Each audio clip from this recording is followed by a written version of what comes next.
What's going on in this world? Does God have any idea what's going on in this world, all the crazy things happening? Does God have any idea what's going on in your life? Well, this week we're talking about history as His story. And we're seeing that God has a purpose and a plan. God knows what He's doing. I'm Dave Early. We do this simple daily discipleship, basic Bible teaching every day, Monday through Friday. You can subscribe to our YouTube channel, or you can follow us on Facebook. Well, history is His story. We talked about that last time, and the fact that there's 7 major parts of history. The first is creation, corruption, catastrophe, confusion, Christ and His cross, the church, and the coming coronation of the King of Kings. So today, let's talk about creation. Now, in creation, Genesis 1:1 says it very simply, in the beginning of everything that was created, in the beginning, God created out of nothing, the heavens and the earth. In 6 days, He created them. So, Genesis 1:1 is pretty clear. God created everything, the heavens and the earth, this universe, in 6 literal days. The word day means 24 hours, not eras, not epochs, 6 literal 24-hour days, and He created everything out of nothing. The word creation used in the Hebrew means out of nothing. Nothing was there. God spoke it into existence. Scripture backs this up. It's taught all the way through Scripture. Exodus 20, verse 11.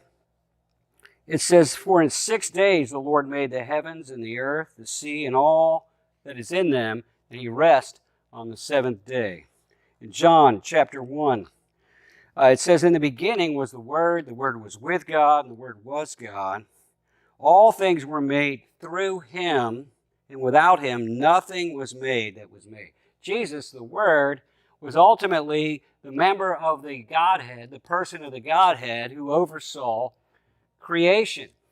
That's backed up in Colossians chapter 1, where it says, "By Him," talking about Jesus, "all things were created that are in heaven, on the earth, visible, invisible, thrones or dominions, principalities or powers. All things were created through Him and for Him."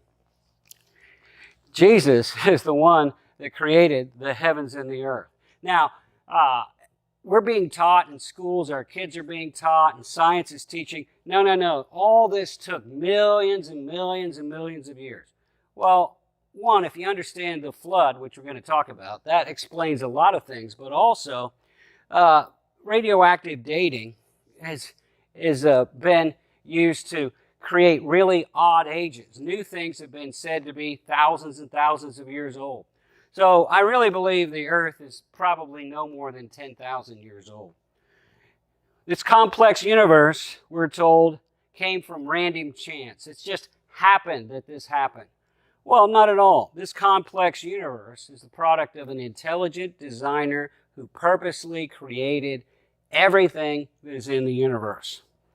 We're told that matter plus energy plus time created a universe. Well, there's a lot of problems with that. Where did the matter come from? Where did the energy come from? And they just say time because they got to figure out some way for these things to get together to create something meaningful. So they say millions and millions of years. But an infinite God can create immediately. He did it in 6 literal days because He's God. He has unlimited power, unlimited knowledge. We're told that non-life produced life. Really? They talk about a big bang, when these gases bang together to produce life and creation. Where did they come from? How can non-life produce life? The Bible makes a lot more sense. A living God produced life.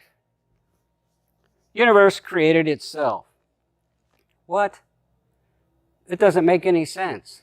Nothing creates itself. Things are created by creators. If I had a painting here, you would look at the painting, you wouldn't think, oh, that painting made itself very nice. You would think that artist did a good job painting that painting. The painting points to the artist. This complex intelligently designed universe points to an intelligent, infinite, creative designer, and his name is God.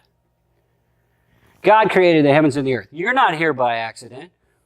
You're here because God put you here. And you're here to please and honor God. And the more that you line up with what God says about life, about history, the more you understand God needs to be the center of it all, the better it all works. So don't forget, you're not an accident. You're not the product of random chance. You are planned and prescribed on purpose by God, because history is his story.